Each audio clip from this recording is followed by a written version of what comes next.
Hi ನಮಸ್ಕಾರ, welcome back to my YouTube channel. ಯಾರೆಲ್ಲ first time ನಮ್ಮ ವೀಡಿಯೋನ ನೋಡ್ತಾ ಇದ್ದೀರಾ, ಪ್ಲೀಸ್ ಕೆಳಗಡೆ ಕಾಣಿಸುವಂತಹ ಸಬ್ಸ್ಕ್ರೈಬ್ ಬಟನ್ನ ಕ್ಲಿಕ್ ಮಾಡಿ. ಹಾಗೆ ಎಲ್ಲ ನೋಟಿಫಿಕೇಷನ್ ಕೂಡ ಆನ್ ಮಾಡ್ಕೊಳ್ಳಿ. ಹಾಗೆ ಈ ವಿಡಿಯೋ ನಿಮಗೆ ಇಷ್ಟ ಆದರೆ ನಿಮ್ಮ ಫ್ರೆಂಡ್ಸ್ ಮತ್ತು ಫ್ಯಾಮಿಲಿ ಜೊತೆಗೆ ವಿಡಿಯೋನ ಶೇರ್ ಮಾಡಿ. ಇದು ನಿನ್ನೆ ದಿನ ಹೇಗೆ ಹೋಗಿದೆ ಅಂತ ಹೇಳಿ ಈ ಬ್ಲಾಗಲ್ಲಿ ತೋರಿಸ್ತಾ ಇದ್ದೀನಿ. ಹಾಗೆ ಹೋಮ್ ಮೇಡ್ ಡ್ರೈ ಫ್ರೂಟ್ಸ್ ಪೌಡರನ್ನು ಯಾವ ರೀತಿ ಮಾಡೋದು, ಹಾಗೆ ಕೆಲವೊಂದು ರೆಸಿಪೀಸ್ಗಳನ್ನು ಕೂಡ ಈ ಬ್ಲಾಗಲ್ಲಿ ನಾನು ಹಂಚ್ಕೊಳ್ತಾ ಇದ್ದೀನಿ. ಸೊ ಹಾಗಾದರೆ ಬನ್ನಿ ಏನೇನು ಮಾಡಬೇಕು ಅಂತ ನೋಡೋಣ. ಮೊದಲಿಗೆ ಒಂದು ಪ್ಯಾನಿಗೆ ಒಂದು ಸ್ವಲ್ಪ ಬಾದಾಮಿನ ಹಾಗೆ ಒಂದು ಸ್ವಲ್ಪ ಗೋಡಂಬಿನ ಹಾಕಿ ಫ್ರೈ ಮಾಡ್ತಾ ಇದ್ದೀನಿ. ಸಿಮ್ಮಲ್ಲಿ ಉರಿ ಇಟ್ಬಿಟ್ಟು ಡ್ರೈ ಆಗಿ ಫ್ರೈ ಮಾಡ್ಕೊಳ್ತಾ ಇದ್ದೀನಿ. ಇದು ಮಕ್ಕಳಿಗೆ ಹಾಲಿಗೆ ಹಾಕಿ ಕೊಡುವಂತಹ ಪೌಡರ್ ತುಂಬ ಚೆನ್ನಾಗಾಗುತ್ತೆ. ಏನೂ ಕೆಮಿಕಲ್ಸ್ ಇಲ್ಲದೇ ಆರಾಮ್ಸೆ ಆಗಿ ಮಕ್ಕಳಿಗೆ ಕೊಡ್ಬೋದು. ಹೊರಗಡೆ ಎಷ್ಟೋ ಪೌಡರ್ಗಳು ಸಿಗುತ್ತೆ, ಬಟ್ ಅದೆಲ್ಲ ಮಕ್ಕಳಿಗೆ ಕೊಡೋದಕ್ಕೆ ಅಷ್ಟು ಸುರಕ್ಷಿತ ಅಂತ ನಮಗೆ ಯಾವಾಗಲೂ ಅನಿಸ್ತಾ ಇರಲ್ಲಲ್ವಾ. ಹಾಗಾಗಿ ನಾವೇ ಮನೆಯಲ್ಲಿ ಈ ಥರ ಮಾಡ್ಕೊಳ್ಳೋದು ತುಂಬ ಅನುಕೂಲ ಅಂತ ಅಂದ್ಕೊಳ್ತೀನಿ.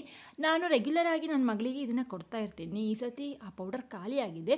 ಹೇಗೂ ಮಾಡ್ಕೊಳ್ಳೋದ್ರ ಜೊತೆಗೆ ನಿಮ್ಮ ಜೊತೆನೂ ಈ ರೆಸಿಪಿನ ಶೇರ್ ಮಾಡಿದ್ರೆ ನಿಮ್ಗೆ ಯಾರಿಗಾದರೂ ಹೆಲ್ಪ್ ಆಗ್ಬೋದು ಅಂತ ಅಂದ್ಕೊಂಡಿದ್ದೀನಿ. ಇನ್ನೇನು ಅದು ಫ್ರೈ ಆಗಿದೆ ಗೋಡಂಬಿ ಮತ್ತು ಬಾದಾಮಿ. ಅದೇ ಪ್ಯಾನಿಗೆ ನಾನು ಒಂದು 2 ಚಮಚದಷ್ಟು ಪಂಪ್ಕಿನ್ ಸೀಡ್ಸ್ನ ಕೂಡ ಆ್ಯಡ್ ಮಾಡ್ಕೊಂಡಿದ್ದೀನಿ. ಇದನ್ನು ಕೂಡ ಲೋ ಫ್ಲೇಮಲ್ಲಿ ಚೆನ್ನಾಗಿ ಫ್ರೈ ಮಾಡ್ಕೋಬೇಕು. ಇದು ಸ್ವಲ್ಪ ಜಾಸ್ತಿನೇ ಬೇಗ ಫ್ರೈ ಆಗುತ್ತೆ. ತುಂಬ ತೆಳುವಾಗಿರುವಂಥ ಸೀಡ್ಸ್ ಅಲ್ವಾ, ಹಾಗಾಗಿ ಬೇಗ ಫ್ರೈ ಆಗಿ ಹೋಗುತ್ತೆ. ಸ್ವಲ್ಪ ಕಂದು ಬಣ್ಣಕ್ಕೆ ಬಂತು ಅನ್ನೋಷ್ಟೊತ್ತಿಗೆ ಇದು ಫ್ರೈ ಆಗಿದೆ ಅಂತ ಅರ್ಥ. ಅದ್ರ ನಡುವೆ ಏನಾದರೂ ಇವತ್ತು ಊಟಕ್ಕೆ ಕೂಡ ತಯಾರಿ ಮಾಡ್ಕೊಳ್ಬೇಕಾಗಿದೆ.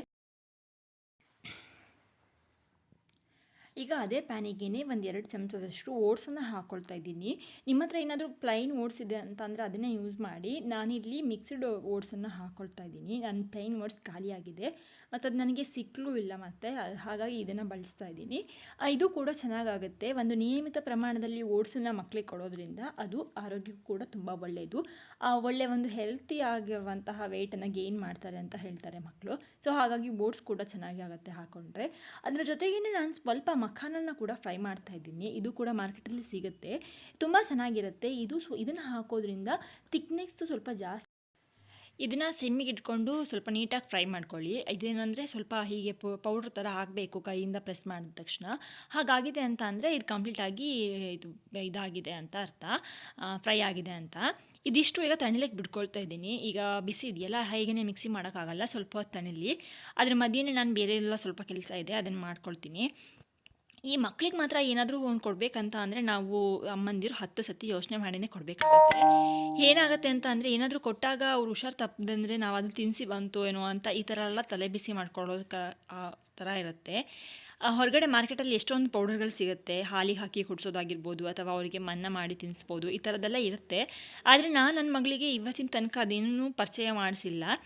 ಏನಕ್ಕಂದರೆ ನನಗೆ ಅದೇನೂ ಸ್ವಲ್ಪ ಕೊಡೋದಕ್ಕೆ ಅಷ್ಟು ಇಷ್ಟ ಇಲ್ಲ. ನಾನು ಚಿಕ್ಕಿಂದನೂ ಕೂಡ 2 ಹೊತ್ತು ಊಟ ಹಾಕ್ತಾರಲ್ವ ಮಕ್ಕಳಿಗೆ, ಆ ಟೈಮಿಂದನೂ ಒಂದು 8-9 ತಿಂಗಳಿಂದನೂ ಅವಳಿಗೆ ಈ ಥರ ಡ್ರೈ ಫ್ರೂಟ್ಸು ಮತ್ತು ಧಾನ್ಯಗಳನ್ನೆಲ್ಲ ಹಾಕಿಬಿಟ್ಟು ಅದನ್ನು ತೊಳೆದು ಒಣಸಿ ಪೌಡರ್ ಮಾಡಿ ಇದೇ ಥರ ಮಾಡಿನೇ ಅವಳಿಗೆ ತಿನ್ನಿಸ್ತಾ ಇದ್ದೆ ಮನ್ನ ಮಾಡಿ. ಈಗ ಅದನ್ನೆಲ್ಲ ಅವಳು ಊಟ ಎಲ್ಲ ಮಾಡ್ತಾಳೆ ಹಾಗೆ. ಮತ್ತೇನು ಅದನ್ನು ರುಬ್ಬಿಟ್ಟು ಅದನ್ನೆಲ್ಲ ತಿನ್ನಿಸ್ಬೇಕಂತ ಏನಿಲ್ಲ. ಅದು ಮನ್ನ ಥರ ತಿನ್ನೋದಕ್ಕೂ ಅವಳೊಂಥರ ಮಾಡ್ತಾಳೆ. ಈಗ ಅದೇನು ಪೌಡರ್ ಥರ ಇರುತ್ತಲ್ವ, ಅಷ್ಟು ಇಷ್ಟಪಡಲ್ಲ. ಹಂಗಾಗಿ ಅದೀಗ ಅದನ್ನೆಲ್ಲ ಸ್ಟಾಪ್ ಮಾಡಿದ್ದೀನಿ. ಮನ್ನ ಥರ ಏನೂ ತಿನ್ನಿಸ್ತಾ ಇಲ್ಲ. 2 ಹೊತ್ತು ಊಟನೇ ಕೊಡ್ತೀನಿ. ಅದ್ರ ಜೊತೆ ಈ ಆಮ್ಲೆಟು ಇದೆಲ್ಲ ಮಾಡಿ ಕೊಟ್ಟರೆ ಅವಳೇನೋ ತಿಂದ್ಕೊಳ್ತಾಳೆ, ಅದನ್ನು ಸ್ವಲ್ಪ ಇದನ್ನು ಸ್ವಲ್ಪ ಅಂತ ತಿಂತಾಳೆ. ಆದರೆ ಇದರಿಂದ ಏನಾಗುತ್ತೆ ಅಂದರೆ ಆವಾಗೆಲ್ಲ ತುಂಬ ಪ್ರೋಟೀನ್ ಸಿಗ್ತಿತ್ತು. ಇವಾಗ ಅದೆಲ್ಲ ಕಾಳೆಲ್ಲ ಹಾಕ್ತಾ ಇಲ್ಲ. ಅದ್ರ ಜೊತೆಗೆ ಡ್ರೈ ಫ್ರೂಟ್ಸ್ ಕೂಡ ಹಾಗೆ ಕೊಡೋಕ್ಕಾಗ್ತಾ ಇಲ್ಲ. ಹಾಗಾಗಿ ಈಗ ಇದನ್ನು ಈ ಥರ ಹಾಲಿಗೆ ಹಾಕಿ ಕೊಟ್ಟರೆ ತುಂಬ ಚೆನ್ನಾಗಿರುತ್ತೆ ಅಂದ್ಬಿಟ್ಟು ಈಗ ಈ ರೀತಿ ಮಾಡಿ ಕೊಡ್ತಾ ಇದ್ದೀನಿ. ಇದರಿಂದ ಮಕ್ಕಳು ಇಷ್ಟಪಟ್ಟು ಕುಡಿತಾರೆ, ಏನೂ ತೊಂದರೆನೂ ಆಗಲ್ಲ. ಮಕ್ಕಳ ವಿಷಯದಲ್ಲಂತೂ ಎಷ್ಟು ಕೇರ್ ತೊಗೊಂಡ್ರು ಕಡಿಮೆನೇ. ಅವ್ರು ಏನು ತಿಂತಾರೆ ಅದನ್ನು ತಿನ್ನಿಸ್ಬಿಡ್ಬೇಕು, ಅವ್ರು ಏನು ಕುಡಿತಾರೆ ಅದನ್ನು ಕುಡಿಸ್ಬಿಡ್ಬೇಕು.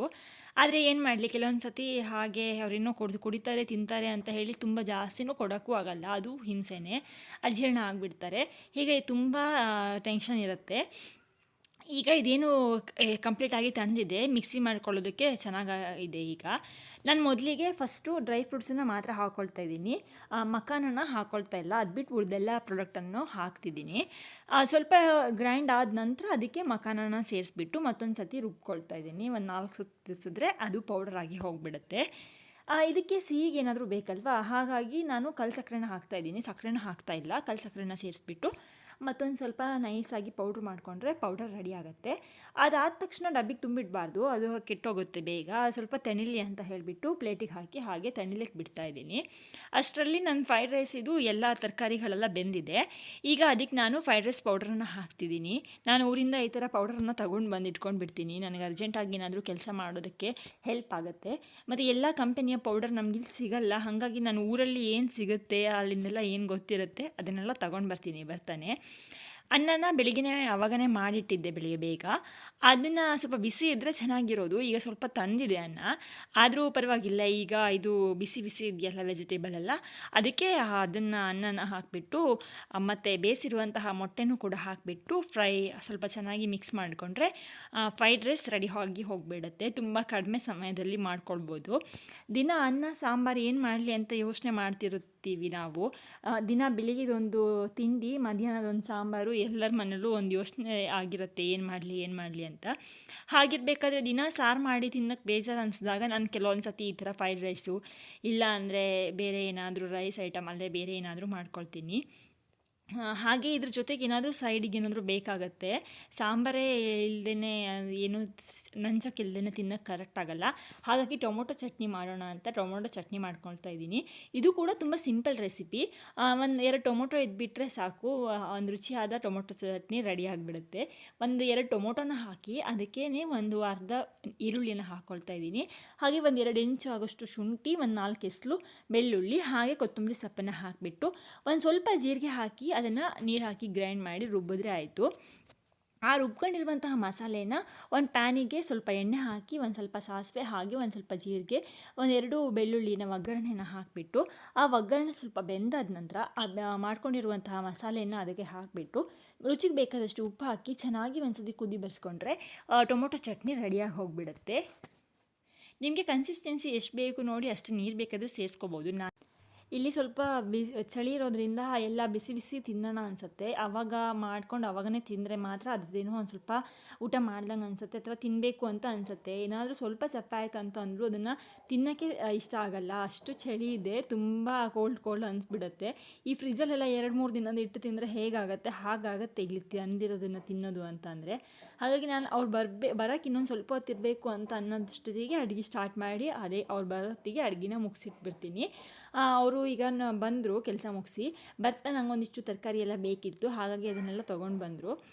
ಊರಲ್ಲಿ ಎಲ್ಲ ಕೇಳ್ತಿರ್ತಾರೆ, ನಿಂಗೆ ಅಲ್ಲಿ ಬೋರ್ ಆಗಲ್ವಾ, ಒಬ್ಬಳೇ ಇರ್ತೀಯಲ್ಲ, ಬೇಜಾರು ಅನ್ಸುತ್ತಾ, ಆಚೆ ಈಚೆ ಇವರೆಲ್ಲ ಫ್ರೆಂಡ್ ಆದ್ರೆ ಹಾಗೆ ಹೀಗೆ ಅಂತ. ನನಗಿಲ್ಲಿ ಬೋರ್ ಅಂತ ಏನೂ ಅನ್ಸೋದೇ ಇಲ್ಲ. ದಿನ ಬೆಳಿಗ್ಗೆ ಆಗುತ್ತೆ, ರಾತ್ರಿ ಆಗುತ್ತೆ, ಆಗುತ್ತೆ ಅಂತಲೇ ಗೊತ್ತಾಗಲ್ಲ. ನನ್ನ ಮಗಳಂತೂ ಈ ದಿನ ಏನಾದರೂ ಒಂದು ಕೆಲಸ ಮಾಡ್ತಾನೆ ಇರ್ತಾಳೆ, ನನಗೇನಾದರೂ ಒಂದು ಕೆಲಸ ಕೊಡ್ತಾನೆ ಇರ್ತಾಳೆ. ಮುಟ್ಬೇಡ ಅಂದಿದ್ರನ್ನ ಮುಟ್ಟಿ ಬೀಳಿಸಿ ಇಡೀ ಮನೆ ಮಾಡಿ 1-2 ಕೆಲಸ ಮಾಡಿಸ್ತಾನೆ ಇರ್ತಾಳೆ. ಹಾಗಾಗಿ ನನ್ನ ಟೈಮ್ ಹೋಗಿದ್ದೇ ಗೊತ್ತಾಗಲ್ಲ. ಇನ್ನೇನು ಊಟಕ್ಕೂ ಹಾಕೋಣ, ಅವ್ರು ಫ್ರೆಶ್ ಅಪ್ ಆದರು ಅಂತ ಅಂದ್ಬಿಟ್ಟು ಅವರಿಗೆ ಊಟ ಹಾಕಿ ಕೊಡ್ತಾ ಇದ್ದೀನಿ. ಹಾಗೆ ನನ್ನ ಮಗಳಿಗೂ ಇನ್ನು ಊಟ ಮಾಡಿಸೋದಿದೆ, ಅವಳಿಗೆ ಸ್ನಾನ ಬೇರೆ ಆಗಿಲ್ಲ ಇನ್ನು, ಅದು ಎಲ್ಲ ಮಾಡಿಸೋದಿದೆ. ಹಾಗಾಗಿ ಅವರಿಗೆ ಒಂದು ಊಟಕ್ಕೆ ಹಾಕ್ಕೊಟ್ಬಿಟ್ಟು ನಾನು ಆಮೇಲೆ ಊಟ ಮಾಡೋಣ ಅಂತ ಸುಮ್ಮನೆ ಇದ್ದೀನಿ. ಆ ಗ್ಯಾಪಲ್ಲಿ ಅವಳಿಗೊಂದು ಸ್ನಾನ ಮಾಡಿಸಿ ಊಟ ಮಾಡಿಸ್ಬಿಡ್ತೀನಿ. ನನ್ನ ಮಗಳು ಒಂದು 2-3 ತಿಂಗಳಿರಬೇಕಾದ್ರೆ ನನಗೆ ಬರೀ ಬೋರ್ ಅನಿಸೋದು. ಯಾಕಂದರೆ ಅವಳು ಮಲಗದಲ್ಲೇ ಇರ್ತಿದ್ಲ, ಬೇರೆ ಏನೂ ಕೆಲಸನೇ ಇಲ್ಲ ನನಗೆ ಅಂತ ಅನಿಸ್ತಿತ್ತು. ಆ ಟೈಮಲ್ಲಿ ಯೂಟ್ಯೂಬೆಲ್ಲ ನೋಡಬೇಕಿದ್ರೆ ನಾನು ಹೀಗೆ ಸ್ಟಾರ್ಟ್ ಮಾಡಬೇಕು, ಅಡುಗೆ ಹೇಳ್ಕೊಡ್ಬೇಕು ಅಂತೆಲ್ಲ ಆಸೆ ಇತ್ತು. ಆದರೆ ಈಗ ಸ್ಟಾರ್ಟ್ ಮಾಡಿದ್ದೀನಿ ಯೂಟ್ಯೂಬನ್ನು. ಹೇಳ್ಕೊಡೋ ಆಸೆನೂ ಇದೆ, ಬಟ್ ನನಗಿದೆಲ್ಲ ಮಾಡೋದಕ್ಕೆ ಟೈಮೇ ಸಾಲ್ತಾ ಇಲ್ಲ. ನನ್ನ ಮಗಳು ಒಂದು ಕೆಲಸ ಮಾಡೋದು ಅಥವಾ ಅವಳಿಗೇನಾದರೂ ಅವಳ ಜೊತೆ ಟೈಮ್ ಸ್ಪೆಂಡ್ ಮಾಡೋದೇ ನನಗೆ ಸರಿಯಾಗಿ ಹೋಗ್ಬಿಡುತ್ತೆ. ಆದರೂ ಈಗ ಗೊತ್ತಿಲ್ಲ ಎಲ್ಲಿ ತನಕ ಹೋಗುತ್ತೆ ನನ್ನ ಯೂಟ್ಯೂಬ್ ಚಾನಲ್ ಅಂತ ಗೊತ್ತಿಲ್ಲ. ನೀವೆಲ್ಲ ಸಪೋರ್ಟ್ ಮಾಡಿದ್ರೆ ಖಂಡಿತ ಇನ್ನೂ ಜಾಸ್ತಿ ವೀಡಿಯೋಸನ್ನೆಲ್ಲ ಹಾಕೋದಕ್ಕೆ ಹೆಲ್ಪ್ ಆಗುತ್ತೆ ಅಂತ ಅಂದ್ಕೊತೀನಿ. ವಿಡಿಯೋ ಇಷ್ಟ ಆದರೆ ಲೈಕ್ ಮಾಡಿ, ಮತ್ತೆ ಸಿಗ್ತೀನಿ. ಬಾಯ್.